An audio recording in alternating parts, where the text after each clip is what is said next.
ಸ್ನೇಹಿತರೆ ನಮಸ್ಕಾರ. ಭಾರತದ ಸ್ವಾತಂತ್ರ್ಯ ಸಂಗ್ರಾಮದಲ್ಲಿ ದೇಶದ ಕೋಟ್ಯಾಂತರ ಸ್ವಾತಂತ್ರ್ಯ ಹೋರಾಟಗಾರರಲ್ಲಿ ಹೋರಾಟದ ಕಿಚ್ಚೆಬ್ಬಿಸಿದ್ದ, ಲಕ್ಷಾಂತರ ಯುವಕರಲ್ಲಿ ಸ್ಫೂರ್ತಿಯನ್ನು ತುಂಬಿದ್ದ, ಕ್ರಾಂತಿಕಾರಿಗಳಲ್ಲಿ ಅಹಿಂಸಾ ಹೋರಾಟಗಾರರಲ್ಲಿ ಉಸಿರಾಗಿದ್ದು, ನರನಾಡಿಗಳಲ್ಲಿ ವಿದ್ಯುತ್ ಸಂಚಾರವನ್ನುಂಟು ಮಾಡುತ್ತಿದ್ದ, ಇಂದಿಗೂ ಭಾರತೀಯರಲ್ಲಿ ದೇಶಭಕ್ತಿಯನ್ನು ಜಾಗೃತಗೊಳಿಸುತ್ತಿರುವ ವಂದೇ ಮಾತರಂ ಕ್ರಾಂತಿಗೀತೆಗೆ ಇದೀಗ ನವೆಂಬರ್ 7, 2025 ಇಸವಿಗೆ 150 ವರ್ಷಗಳು ತುಂಬಿವೆ. ಇಂದಿಗೂ ಸಹ ವಂದೇ ಮಾತರಂ ಗೀತೆಯು ಭಾರತೀಯರಲ್ಲಿ ಪ್ರಭಾವ ಬೀರುತ್ತಿದ್ದು, ಭಾರತೀಯರಲ್ಲಿ ದೇಶಭಕ್ತಿಯನ್ನು ಜಾಗೃತಗೊಳಿಸುತ್ತಿದ್ದು, ಭಾರತೀಯರು ಸಂಘಟಿತರಾಗಿರುವಂತೆ ಮಾಡುತ್ತಿದೆ. ಸ್ನೇಹಿತರೆ, ಇಂದಿನ ಸಂಚಿಕೆಯಲ್ಲಿ ವಂದೇ ಮಾತರಂ ಗೀತೆಯನ್ನು ರಚಿಸಿದ್ದರ ಕುರಿತು ಹಾಗೂ ಅದರ ಬಳಿಕ ಸ್ವಾತಂತ್ರ್ಯ ಹೋರಾಟಗಳಲ್ಲಿ ಕ್ರಾಂತಿಕಾರಿಗಳಿಂದ ಹಿಡಿದು ಅಹಿಂಸಾ ಹೋರಾಟಗಾರರವರೆಗೂ ವಂದೇ ಮಾತರಂ ಗೀತೆ ಹಾಗೂ ವಂದೇ ಮಾತರಂ ಘೋಷಣೆ ಬೀರಿದ್ದ ಪ್ರಭಾವ ಹಾಗೂ ಬ್ರಿಟಿಷರ ವಿರುದ್ಧ ಭಾರತೀಯರು ಒಂದಾಗಿ ಸಂಘಟಿತರಾಗಲು ಕಾರಣವಾಗಿದ್ದರ ಕುರಿತು ಒಂದಷ್ಟು ವಿಚಾರಗಳನ್ನು ತಮ್ಮೊಂದಿಗೆ ಸಂಕ್ಷಿಪ್ತವಾಗಿ ಹಂಚಿಕೊಳ್ಳುವ ಪ್ರಯತ್ನವನ್ನು ಮಾಡ್ತಾ ಇದ್ದೀನಿ. ಸ್ನೇಹಿತರೆ, ಅದಕ್ಕೂ ಮುಂಚೆ ಈ ಮಾಹಿತಿಯು ನಿಮಗೆ ಇಷ್ಟವಾಗಿದ್ದರೆ ಲೈಕ್ ಮಾಡಿ, ಸಬ್ಸ್ಕ್ರೈಬ್ ಮಾಡಿ, ತಮ್ಮ ಅನಿಸಿಕೆ ಅಭಿಪ್ರಾಯಗಳನ್ನು ಕಮೆಂಟ್ ಮಾಡಿ ತಿಳಿಸಿ. ನಿಮ್ಮ ಪ್ರೋತ್ಸಾಹ ಮತ್ತು ಬೆಂಬಲ ನನಗೆ ಇನ್ನಷ್ಟು ವಿಚಾರಗಳನ್ನು ತಮ್ಮೊಂದಿಗೆ ಹಂಚಿಕೊಳ್ಳಲು ಸ್ಫೂರ್ತಿಯನ್ನು ನೀಡಿದಂತಾಗುತ್ತೆ.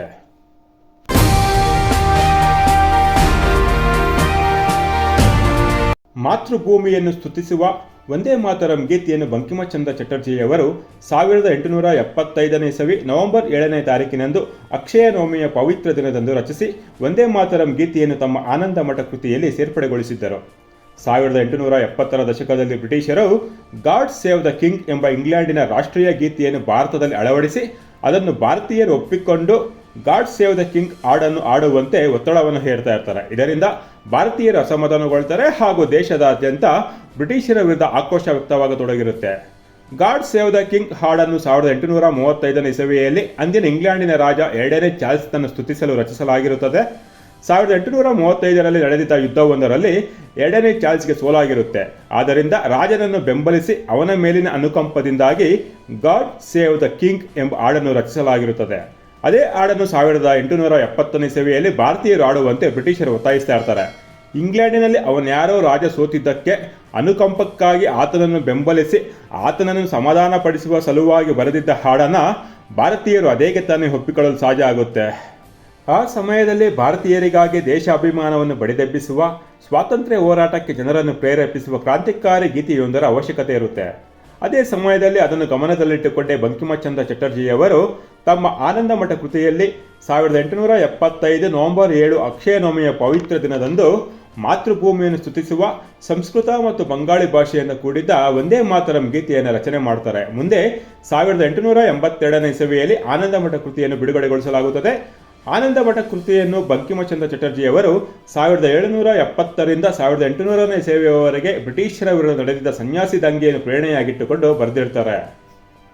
ಇತಿಹಾಸದ ಪುಟಗಳಲ್ಲಿ ಪ್ರಮುಖ ಸ್ಥಾನವನ್ನು ಪಡೆಯಬೇಕಾಗಿದ್ದ 1770ರಲ್ಲಿ ಬ್ರಿಟಿಷರ ವಿರುದ್ಧ ನಡೆದಿದ್ದ ಸನ್ಯಾಸಿ ದಂಗೆಯ ಕುರಿತು ಹೇಳಬೇಕಾದ್ರೆ, ಆ ಸಮಯದಲ್ಲಿ ಉತ್ತರ ಭಾರತದಿಂದ ಸನ್ಯಾಸಿಗಳು ಸಹಸ್ರ ಸಂಖ್ಯೆಗಳಲ್ಲಿ ಬಂಗಾಳದಲ್ಲಿರುವ ಪವಿತ್ರ ಕ್ಷೇತ್ರಗಳಿಗೆ ಭೇಟಿ ನೀಡುವ ಹಾಗೂ ತೀರ್ಥಯಾತ್ರೆ ನಡೆಸುವ ಸಂಪ್ರದಾಯ ಹಲವು ಶತಮಾನಗಳಿಂದ ನಡೆದುಕೊಂಡು ಬರ್ತಾ ಇತ್ತು. ಆ ಸಮಯದಲ್ಲಿ ತೀರ್ಥಯಾತ್ರೆ ನಡೆಸುವ ಸನ್ಯಾಸಿಗಳಿಗೆ ಸ್ಥಳೀಯ ಭೂಮಾಲೀಕರು ಆಶ್ರಯವನ್ನು ನೀಡಿ ಅವರಿಗೆ ಊಟ, ವಸತಿ, ತಂಗಲು ಜಾಗವನ್ನು ನೀಡ್ತಾ ಇದ್ರು. ಜೊತೆಗೆ ಸನ್ಯಾಸಿಗಳಿಗೆ ತಮ್ಮ ಕೈಲಾಗುವ ಆರ್ಥಿಕ ಸಹಾಯವನ್ನು ಮಾಡಿ ಒಂದಷ್ಟು ಕಾಣಿಕೆಗಳನ್ನು ನೀಡ್ತಾ ಇದ್ರು. ಆ ಸಮಯದಲ್ಲಿ ಬಂಗಾಳ ಪ್ರಾಂತ್ಯದಲ್ಲಿ ತೆರಿಗೆ ಸಂಗ್ರಹ ಮಾಡುವ ಕಾರ್ಯ ಬ್ರಿಟಿಷರ ಕೈಯಲ್ಲಿರುತ್ತೆ. 1770ರ ದಶಕದಲ್ಲಿ ಬಂಗಾಳದಲ್ಲಿ ತೀವ್ರತರವಾದ ಬರಗಾಲ ಉಂಟಾಗಿರುತ್ತೆ ಹಾಗೂ ಆ ಸಮಯದಲ್ಲಿ ಅಲ್ಲಿನ ಭೂಮಾಲೀಕರಿಗೆ ಸನ್ಯಾಸಿಗಳಿಗೆ ಆರ್ಥಿಕ ಸಹಾಯವನ್ನು ಮಾಡಿ ಜೊತೆಗೆ ಬ್ರಿಟಿಷರಿಗೆ ತೆರಿಗೆಯನ್ನು ಕೊಡುವುದು ಸಹ ಕಷ್ಟವಾಗತೊಡಗಿರುತ್ತೆ. ಇದರಿಂದ ಅಸಮಾಧಾನಗೊಂಡಿದ್ದ ಬ್ರಿಟಿಷರು ಯಾವುದೇ ಕಾರಣಗಳಿಲ್ಲದೆ 150 ಸನ್ಯಾಸಿಗಳ ಹತ್ಯೆ ಮಾಡ್ತಾರೆ. ಇದರಿಂದ ಕ್ರೋಧಗೊಂಡ ಸನ್ಯಾಸಿಗಳು ಬ್ರಿಟಿಷರ ವಿರುದ್ಧ ಸಿಡಿದೇಳ್ತಾರೆ ಹಾಗೂ ಆ ಸಮಯದಲ್ಲಿ ತರಬೇತಿ ಪಡೆದು ಸುಸಜ್ಜಿತವಾಗಿದ್ದ ಶಸ್ತ್ರಸಜ್ಜಿತ ಬ್ರಿಟಿಷ್ ಸೇನೆಯ ವಿರುದ್ಧ ಸನ್ಯಾಸಿಗಳು ಹೋರಾಟ ನಡೆಸ್ತಾರೆ. ತಮ್ಮ ಗೆರಿಲ್ಲಾ ಯುದ್ಧ ತಂತ್ರಗಳಿಂದ ಬ್ರಿಟಿಷರ ವಿರುದ್ಧ ಹೋರಾಟಗಳನ್ನು ನಡೆಸಿ ಬ್ರಿಟಿಷರನ್ನು ಹಲವು ಬಾರಿ ಹಿಮ್ಮೆಟ್ಟಿಸಿರ್ತಾರೆ. 1770ರಿಂದ 1800ರವರೆಗೆ ಬಂಗಾಳ ಪ್ರಾಂತ್ಯದಲ್ಲಿ ಬ್ರಿಟಿಷರ ವಿರುದ್ಧ ನಿರಂತರವಾಗಿ ಸನ್ಯಾಸಿಗಳಿಂದ ಯುದ್ಧಗಳು ನಡೆದಿರುತ್ತವೆ. ಇದನ್ನು ಇತಿಹಾಸದಲ್ಲಿ ಮೊದಲ ಬಾರಿ ಬ್ರಿಟಿಷರ ವಿರುದ್ಧ ನಡೆದಿದ್ದ ಮೊದಲ ಸ್ವಾತಂತ್ರ್ಯ ಹೋರಾಟ ಅಂತ ಕರಿಬೇಕಾಗಿತ್ತು ಅಂತ ಹಲವಾರು ಇತಿಹಾಸಕಾರರು ತಮ್ಮ ಅಭಿಪ್ರಾಯವನ್ನು ವ್ಯಕ್ತಪಡಿಸ್ತಾರೆ. ಇತಿಹಾಸದ ಪುಟಗಳಲ್ಲಿ ಮಹತ್ವದ ಸ್ಥಾನ ಪಡೆಯಬೇಕಾಗಿದ್ದ 1770ರಿಂದ 1800ನೇ ಇಸವಿಯವರೆಗೆ ನಡೆದಿದ್ದ ಸನ್ಯಾಸಿ ದಂಗೆಯನ್ನು ಭಾರತದ ಇತಿಹಾಸಕಾರರು ನಿರ್ಲಕ್ಷಿಸಿ ಮರೆತದ್ದು ಮಾತ್ರ ಭಾರತೀಯರಾದ ನಮ್ಮ ದುರಾದೃಷ್ಟ. ಇದೇ ಸನ್ಯಾಸಿ ದಂಗೆಯನ್ನು ಪ್ರೇರಣೆಯಾಗಿಟ್ಟುಕೊಂಡು ಬಂಕಿಮಚಂದ್ರ ಚಟರ್ಜಿಯವರು ಆನಂದ ಮಠ ಕೃತಿಯನ್ನು ರಚಿಸಿದ್ದರು. 1952 ಇಸವಿಯಲ್ಲಿ ಬಂಕಿಮಚಂದ್ರ ಚಟರ್ಜಿಯವರು ರಚಿಸಿದ್ದ ಆನಂದ ಮಠ ಕೃತಿಯು ಚಲನಚಿತ್ರವಾಗಿ ತೆರೆ ಕಾಣುತ್ತೆ ಹಾಗೂ ಚಿತ್ರದಲ್ಲಿದ್ದ ವಂದೇ ಮಾತರಂ ಗೀತೆಯು 2007 ಇಸವಿಯಲ್ಲಿ BBCಯು ವಿಶ್ವದಾದ್ಯಂತ ಸಮೀಕ್ಷೆ ನಡೆಸಿ ಪಟ್ಟಿ ಮಾಡಿದ್ದ 7000 ಜನಪ್ರಿಯ ಹಾಡುಗಳ ಪೈಕಿ ಆನಂದ ಮಠ ಚಿತ್ರದಲ್ಲಿ ಮೂಡಿ ಬಂದಿದ್ದ ವಂದೇ ಮಾತರಂ ಹಾಡು 2ನೇ ಸ್ಥಾನವನ್ನು ಪಡೆದಿರುತ್ತದೆ. ಅಂದರೆ ವಂದೇ ಮಾತರಂ ಹಾಡಿನ ಅಗಾಧ ಜನಪ್ರಿಯತೆಯ ಕುರಿತು ಹಾಗೂ ಅದು ಇಂದಿಗೂ ಭಾರತೀಯರಲ್ಲಿ ಪ್ರಭಾವ ಬೀರುತ್ತಿರುವುದನ್ನು ನಾವು ತಿಳಿದುಕೊಳ್ಳಬಹುದು. ಆ ಬಳಿಕ 1885 ಕಾಂಗ್ರೆಸ್ ಸ್ಥಾಪನೆಯಾದ ಮಾರನೆಯ ವರ್ಷ ಅಂದರೆ 1886 ಡಿಸೆಂಬರ್ ತಿಂಗಳಲ್ಲಿ ಕಲ್ಕತ್ತಾದಲ್ಲಿ ನಡೆದಿದ್ದ ರಾಷ್ಟ್ರೀಯ ಕಾಂಗ್ರೆಸ್ ಅಧಿವೇಶನದಲ್ಲಿ ವಂದೇ ಮಾತರಂ ಗೀತೆಯನ್ನು ಮೊದಲ ಬಾರಿಗೆ ಹೇಮಚಂದ್ರ ಬಂಡೋಪಾಧ್ಯಾಯರು ಹಾಡ್ತಾರೆ. ಆ ಸಮಯದಲ್ಲಿ ವಂದೇ ಮಾತರಂ ಗೀತೆಗೆ ರಾಗ ಸಂಯೋಜನೆಯನ್ನು ಮಾಡಿರಲಿಲ್ಲ. ಆ ಬಳಿಕ 1896 ಕಲ್ಕತ್ತಾದಲ್ಲಿ ನಡೆದ ರಾಷ್ಟ್ರೀಯ ಕಾಂಗ್ರೆಸ್ ಅಧಿವೇಶನದಲ್ಲಿ ವಂದೇ ಮಾತರಂ ಹಾಡಿಗೆ ಮೊದಲ ಬಾರಿಗೆ ರಾಗವನ್ನು ಸಂಯೋಜಿಸಿ ರವೀಂದ್ರನಾಥ ಠಾಗೂರ್ ಅವರು ಹಾಡ್ತಾರೆ. ಆ ನಂತರ ಭಾರತದ ಎಲ್ಲ ಕಡೆಯೂ ವಂದೇ ಮಾತರಂ ಘೋಷಣೆಯು ಮೊಳಗತೊಡಗುತ್ತೆ. ಸ್ವಾತಂತ್ರ್ಯ ಹೋರಾಟಗಾರರಲ್ಲಿ ವಂದೇ ಮಾತರಂ ಸ್ಫೂರ್ತಿಯನ್ನು ತುಂಬಿ ಹೋರಾಟಗಾರರು ಇನ್ನಷ್ಟು ಉತ್ಸಾಹಭರಿತರಾಗಿ ಸ್ವಾತಂತ್ರ್ಯ ಚಳವಳಿಗಳಲ್ಲಿ ಭಾಗವಹಿಸುವಂತೆ ಪ್ರೇರೇಪಿಸುತ್ತೆ.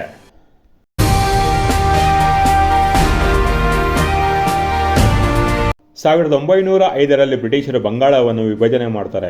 ಆ ಸಮಯದಲ್ಲಿ ವಿಭಜನೆಯನ್ನು ವಿರೋಧಿಸಿ ದೇಶದಾದ್ಯಂತ ಹೋರಾಟಗಳು ಚಳುವಳಿಗಳು ಆರಂಭವಾಗ್ತವೆ. ಕಾಶ್ಮೀರದಿಂದ ಹಿಡಿದು ಕನ್ಯಾಕುಮಾರಿಯವರೆಗೂ ವಂದೇ ಮಾತರಂ ಹೋರಾಟಗಾರರು ಸಂಘಟಿತರಾಗಲು ಪ್ರೇರಣೆಯನ್ನು ನೀಡುತ್ತಾ ಇರುತ್ತೆ. ವಂದೇ ಮಾತರಂ ಗೀತೆ ಹೋರಾಟಗಾರರಲ್ಲಿ ಹಚ್ಚುತ್ತಿದ್ದ ಸ್ವಾತಂತ್ರ್ಯದ ಕಿಚ್ಚನ್ನು ಕಂಡು ಬ್ರಿಟಿಷರು ಇದು ಹಾಗೆಯೇ ಮುಂದುವರೆದರೆ ತಮಗೆ ಕಷ್ಟ ಎಂಬುದನ್ನು ಅರಿತು ವಂದೇ ಮಾತರಂ ಗೀತೆಯನ್ನು ಹಾಗೂ ಆನಂದ ಮಠ ಕೃತಿಯನ್ನು 14 ಏಪ್ರಿಲ್ 1906 ಇಸವಿಯಲ್ಲಿ ನಿಷೇಧ ಮಾಡ್ತಾರೆ. ಬ್ರಿಟಿಷರು ನಿಷೇಧ ಹೇರಿದರೇನಂತೆ ಅದಾಗಲೇ ದೇಶದಾದ್ಯಂತ ವ್ಯಾಪಿಸಿ ಭಾರತೀಯರ ನರನಾಡಿಗಳಲ್ಲಿ ವ್ಯಾಪಿಸಿದ್ದ ಭಾರತೀಯರ ಹೃದಯದ ಬಡಿತವೇ ಆಗಿದ್ದ ವಂದೇ ಮಾತರಂಗೆ ಬ್ರಿಟಿಷರು ಹೇರಿದ್ದ ನಿಷೇಧ ಏನೂ ಮಾಡಲಾಗಲಿಲ್ಲ. ಬದಲಾಗಿ ವಂದೇ ಮಾತರಂ ದೇಶದಾದ್ಯಂತ ಇನ್ನಷ್ಟು ವೇಗವಾಗಿ ವ್ಯಾಪಿಸತೊಡಗಿತ್ತು.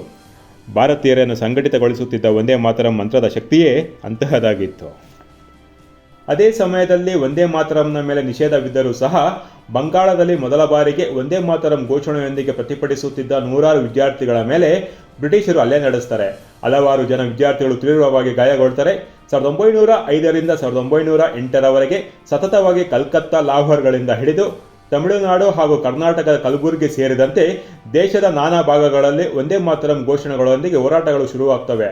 ಬ್ರಿಟಿಷರು ನಿರ್ದಯವಾಗಿ ಹೋರಾಟಗಾರರನ್ನು ಹತ್ತಿಕ್ಕಲು ಶುರು ಮಾಡ್ತಾರೆ. ಅದೇ ಸಮಯದಲ್ಲಿ ಅಂದರೆ 1909 ಆಗಸ್ಟ್ 17 ಇಂಗ್ಲೆಂಡಿನಲ್ಲಿ ಬ್ರಿಟಿಷ್ ಅಧಿಕಾರಿ ಕರ್ಜನ್ ವೈಲಿ ಎಂಬಾತನ ಮೇಲೆ ಗುಂಡು ಹಾರಿಸಿ ಹತ್ಯೆ ಮಾಡಿದ್ದ ಮದನ್ ಲಾಲ್ ಧಿಂಗ್ರಾ ಗಲ್ಲಿಗೇರುವ ಸಮಯದಲ್ಲಿ ಕೊನೆಯಲ್ಲಿ ವಂದೇ ಮಾತರಂ ಘೋಷಣೆಯನ್ನು ಕೂಗುತ್ತಲೇ ನಗುನಗುತ್ತಲೇ ನೇಣಿಗೆ ಕೊರಳೊಡ್ಡಿದ್ದ. ಮದನ್ ಲಾಲ್ ಧಿಂಗ್ರಾರಿಂದ ಪ್ರೇರಣೆ ಪಡೆದಿದ್ದ ಚಂದ್ರಶೇಖರ್ ಆಜಾದ್, ಭಗತ್ ಸಿಂಗ್ರಂಥ ಸಾವಿರಾರು ಕ್ರಾಂತಿಕಾರಿಗಳು ಸಹ ವಂದೇ ಮಾತರಮ್ಮನ್ನೇ ಉಸಿರಾಗಿಸಿಕೊಂಡಿದ್ದು ಹುತಾತ್ಮರಾಗ್ತಾರೆ. ದೇಶದಾದ್ಯಂತ ವಂದೇ ಮಾತರಂ ಕಾಳುಗಿಚ್ಚಿನಂತೆ ವ್ಯಾಪಿಸುತ್ತಿದ್ದ ಸಂದರ್ಭದಲ್ಲಿ ಅಂದರೆ 1906 ಇಸವಿಯಲ್ಲಿ ಮುಸ್ಲಿಂ ಲೀಗಿನ ಸ್ಥಾಪನೆಯಾಗುತ್ತೆ. ಅಲ್ಲಿಂದ ಶುರುವಾಗುತ್ತೆ ನೋಡಿ ವಂದೇ ಮಾತರಂಗೆ ವಿರೋಧ. ದೇಶದಾದ್ಯಂತ ವಂದೇ ಮಾತರಂ ಸ್ವಾತಂತ್ರ್ಯದ ಕಿಚ್ಚನ್ನು ಹತ್ತಿಸ್ತಾ ಇದ್ರೆ ಮುಸ್ಲಿಂ ಲೀಗ್ಗೆ ಸ್ವಾತಂತ್ರ್ಯಕ್ಕಿಂತ ತಮ್ಮ ಧರ್ಮದ ಮೇಲಿನ ಅಭಿಮಾನವೇ ಹೆಚ್ಚಾಗಿರುತ್ತೆ. ವಂದೇ ಮಾತರಂ ಹಾಡಲು ತಮ್ಮ ಧರ್ಮದಲ್ಲಿ ನಿಷಿದ್ಧ ಎಂದು ಹೇಳಲು ಮುಸ್ಲಿಂ ಲೀಗ್ ಶುರು ಮಾಡಿರುತ್ತೆ. ಬ್ರಿಟಿಷರ ನಿಷೇಧ ಹಾಗೂ ಮುಸ್ಲಿಂ ಲೀಗಿನ ವಿರೋಧಗಳ ನಡುವೆಯೂ ಸಹ ವಿಷ್ಣು ದಿಗಂಬರ್ ಪುಲಸ್ಕರ್ ಅವರು ದೇಶದಾದ್ಯಂತ ಸಂಚರಿಸುತ್ತಾ ವಂದೇ ಮಾತರಂ ಗೀತೆಯನ್ನು ಹಾಡುವುದರ ಮೂಲಕ ಜನರನ್ನು ಹೋರಾಟಗಳಿಗೆ ಪ್ರೇರೇಪಿಸ್ತಾ ಇರ್ತಾರೆ. 1936 ಮೊಹಮ್ಮದ್ ಅಲಿ ಜಿನ್ನಾ ಆಕ್ಷೇಪಗಳ ನಡುವೆಯೂ ಸಹ ರಾಷ್ಟ್ರೀಯ ಕಾಂಗ್ರೆಸ್ ಅಧಿವೇಶನದಲ್ಲಿ ವಿಷ್ಣು ದಿಗಂಬರ್ ಪುಲಸ್ಕರ್ ಅವರು ವಂದೇ ಮಾತರಂ ಹಾಡನ್ನು ಹಾಡ್ತಾರೆ. ಆ ಬಳಿಕ 1937 ಜಿನ್ನಾ ನೆಹರುಗೆ ಪತ್ರ ಬರೆದು ವಂದೇ ಮಾತರಂ ಗೀತೆಯನ್ನು ಹಾಡಲು ಮುಸ್ಲಿಮರು ಒಪ್ಪುತ್ತಿಲ್ಲ ಎಂದು ಹೇಳಿ ವಂದೇ ಮಾತರಂ ಗೀತೆ ಆಡುವುದನ್ನು ನಿಲ್ಲಿಸಬೇಕು ಎಂದು ನೆಹರುಗೆ ಪತ್ರದಲ್ಲಿ ಬರೀತಾರೆ. ಆಗ ನೆಹರು 30 ವರ್ಷಗಳಿಂದ ಭಾರತದ ಸ್ವಾತಂತ್ರ್ಯ ಸಂಗ್ರಾಮದ ಪ್ರಮುಖ ಗೀತೆಯಾಗಿರುವ ವಂದೇ ಮಾತರಮನ್ನು ನಿಲ್ಲಿಸಲು ಸಾಧ್ಯವಾಗುವುದಿಲ್ಲವೆಂದು ಹೇಳಿ ಅದಕ್ಕಾಗಿ ಕಮಿಟಿಯನ್ನು ರಚಿಸುವುದಾಗಿ ಜಿನ್ನಾಗೆ ಹೇಳ್ತಾರೆ. ಆ ಬಳಿಕ 5 ಚರಣಗಳಿರುವ ವಂದೇ ಮಾತರಂ ಗೀತೆಯನ್ನು ಮೊದಲ 2 ಚರಣಗಳಿಗೆ ಸೀಮಿತಗೊಳಿಸಲಾಗುತ್ತದೆ.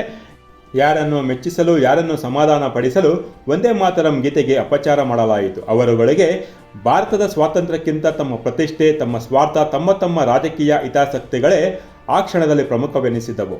ವಂದೇ ಮಾತರಂ ಗೀತೆ ಹಾಡಿದ್ದಕ್ಕಾಗಿ ಬ್ರಿಟಿಷರಿಂದ ಲಾಠಿ ಹೇಟು ತಿಂದು, ಬ್ರಿಟಿಷರ ಬೂಟಿನಿಂದ ಒದೆಸಿಕೊಂಡು, ಬ್ರಿಟಿಷರ ಬಂದೂಕಿನ ಗುಂಡುಗಳಿಗೆ ಬಲಿಯಾಗಿ ನೇಣಿಗೆ ಕೊಳ್ಳೊಡ್ಡಿದ್ದ ಅಸಂಖ್ಯಾತ ಹೋರಾಟಗಾರರ ತ್ಯಾಗ ಬಲಿದಾನಗಳು ಗಾಂಧಿ, ನೆಹರು ಹಾಗೂ ಮೊಹಮ್ಮದ್ ಅಲಿ ಜಿನ್ನಾರವರಿಗೆ ಆ ಸಮಯದಲ್ಲಿ ಮಹತ್ವದಂತ ಅನಿಸಲೇ ಇಲ್ಲ. ದೇಶವನ್ನು ತುಂಡರಿಸಲು ಒತ್ತಾಯಿಸಿದ ಮೊಹಮ್ಮದ್ ಅಲಿ ಜಿನ್ನಾ ವಂದೇ ಮಾತರಂ ಹಾಡನ್ನು ತುಂಡರಿಸಲು ಕಾರಣನಾಗಿದ್ದ. ಮಾತೃಭೂಮಿಯನ್ನು ಸ್ತುತಿಸುವ ಆ ಗೀತೆಯಲ್ಲಿ ಅವರಿಗೆ ಧರ್ಮ ಕಾಣಿಸಿದ್ದು ಮಾತ್ರ ವಿಪರ್ಯಾಸ.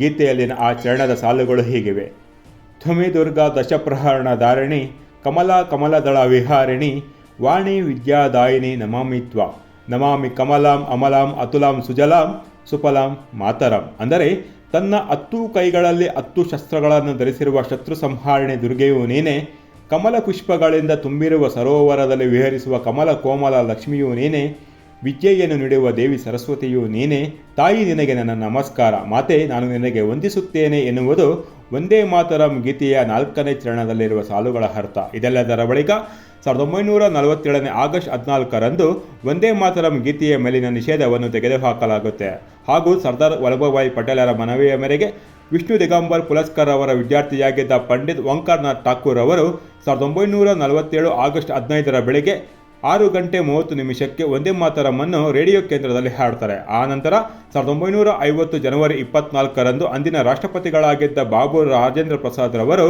ಪಾರ್ಲಿಮೆಂಟಿನಲ್ಲಿ ಉದ್ದೇಶಿಸಿ ಸ್ವಾತಂತ್ರ್ಯ ಸಂಗ್ರಾಮದಲ್ಲಿ ಪ್ರಮುಖ ಪಾತ್ರವನ್ನು ವಹಿಸಿದ್ದ ವಂದೇ ಮಾತರಂ ಗೀತೆಯನ್ನು ರಾಷ್ಟ್ರೀಯ ಗೀತೆಯನ್ನಾಗಿ ಮಾಡಿ ಜನಗಣಮನವನ್ನು ರಾಷ್ಟ್ರಗೀತೆಯನ್ನಾಗಿ ಘೋಷಣೆ ಮಾಡ್ತಾರೆ. ವಂದೇ ಮಾತರಂಗೂ ಸಹ ರಾಷ್ಟ್ರಗೀತೆಯಷ್ಟೇ ಸಮಾನ ಗೌರವವಿರುತ್ತೆ ಅಂತ ಪಾರ್ಲಿಮೆಂಟಿನಲ್ಲಿ ಹೇಳ್ತಾರೆ. ಆದರೆ ಇಂದಿಗೂ ಸಹ ವಂದೇ ಮಾತರಂನ ಮೊದಲ 2 ಸಾಲುಗಳನ್ನಷ್ಟೇ ಆಡಲಾಗ್ತಾ ಇದೆ.